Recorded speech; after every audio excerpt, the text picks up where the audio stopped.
The last act of this section, then you can have a piss, a fucking cigarette, you can do what you want. You can leave and never come back, please don't go. Right, please give a massive woman a cheer for Charlie Bond!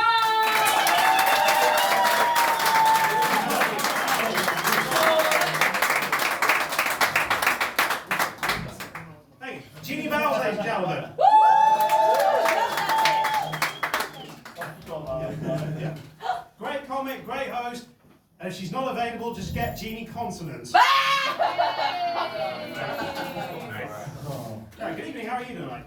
Oh, we got a new Prime Minister. Again. Let's see how long we keep this one, eh? You know, believe it or not, I will miss Keir Starmer. But my aim will improve. Yeah, last night I saw a shooting star. It's more exciting than that. Unfortunately, it was Alec Baldwin.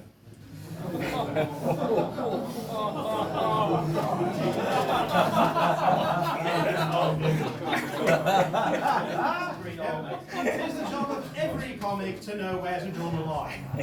Well, I do, it's back there in the lavatory.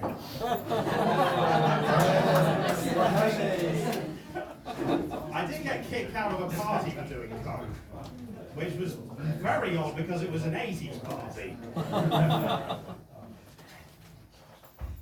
So my friends have described me as a quiet fellow, a man of few words. Well, I'll take off.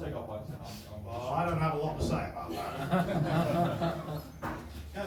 My first job was in a circus, through knives, and then I got sacked from security.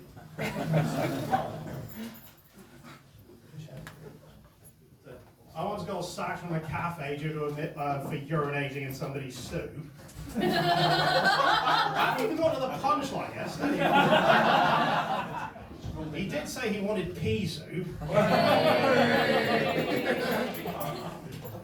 It's been a while since I performed at the Fortescue.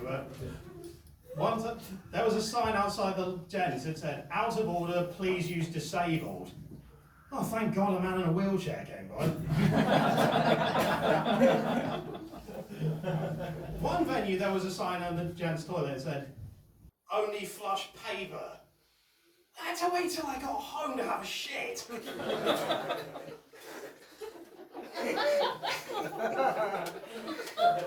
it's great to be back doing comedy because my last job came to a rather premature end.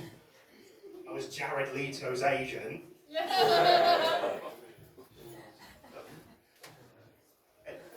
Did you know Chessington World of Adventures have, I would possibly used to have a Walliams World? Oh, that aged well, didn't it? You think that's bad? You should see what's going on at Savile Row.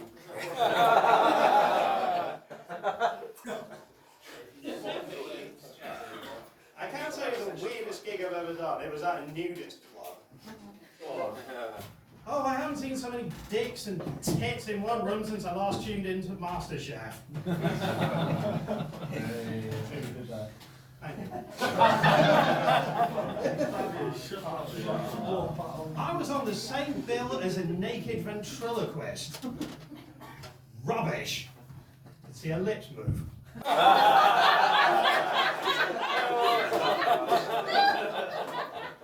And there was a naked magician. Interesting take on the extending handkerchief routine.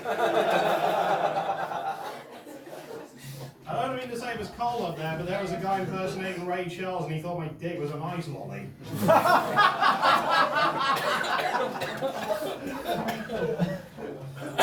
But the last act went down a tree. Although I have no idea who decided to book a children's choir.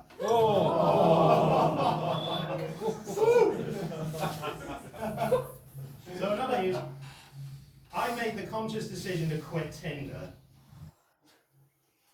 Because it was not getting me anywhere, it was a complete waste of time and money. The amount of money I pissed away on Tinder, I could have gone on a walking tour of the nation's brothels. And just as well I'm in Plymouth. Well, on one dating agency, they picked me up with this woman who's quite attractive, but not a lot going on upstairs, you know what I mean? So we didn't get on, and I lodged a complaint. What's the big idea pairing me up with this idiot? And they said, well, you did say you like them thick.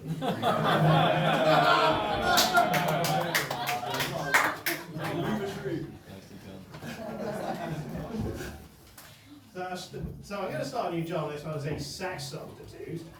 I was surprised to learn that was a real job because when I was a lad, that's what we used to call the milkman. Spent most of the week going through my dad's affairs.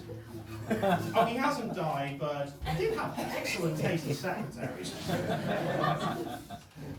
Man of great wisdom, my dad. He used to say that the worst thing that you can do to an enemy is just ignore them. I now understand why he was kicked out of the army. He used to say the best form of revenge is living well. Yeah, it makes a boring film, doesn't it? Hello, my name is Inigo Montoya. You killed my father.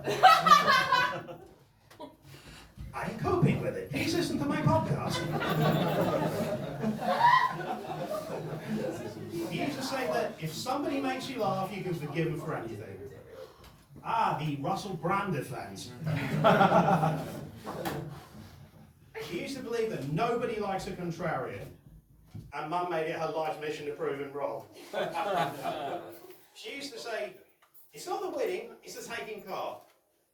She was a gambling addict. My granddad used to say that imitation is the sincerest form of flattery. He was a black and white minstrel.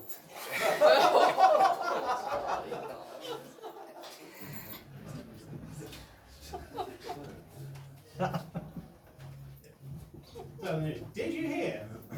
Michael Barrymore has bought a house in Devon. What do you think about that? Woo. Funny enough, he's launching a comeback. Yeah, he's forming a band. Their first single is a cover of A Little Party Never Killed Nobody.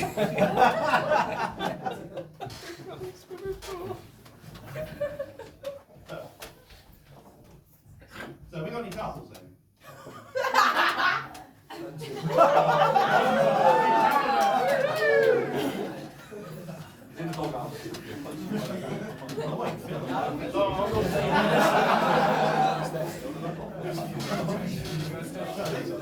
They say that personality is what counts in a relationship, right? That's what strengthens it, makes it last, right?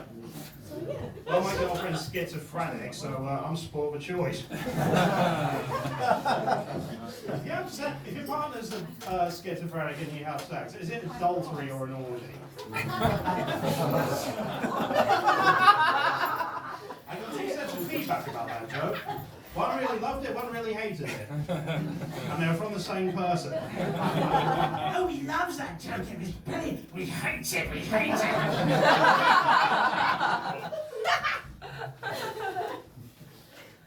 We had a disagreement on the definition of gaslighting. I managed to convince her she was wrong. I did have a really good joke about gaslighting. Oh, you remember?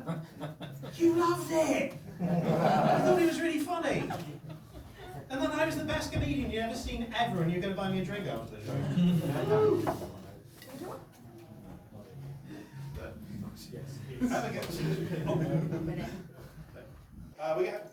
My girlfriend's nickname is Alright, so when people ask me how I'm doing, I was like, I'm doing alright.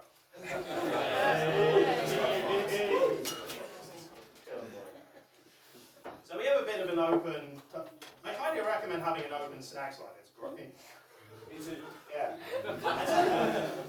I haven't had this much sex since I was a hypnotist. I shouldn't have told you that. You will forget that last joke. You will forget. You will continue to support local comedy. You will buy me a drink after the show. I want to leave you with some wisdom an uncle of mine gave me, that love is at its best when it takes you by surprise. He gets out of prison this month.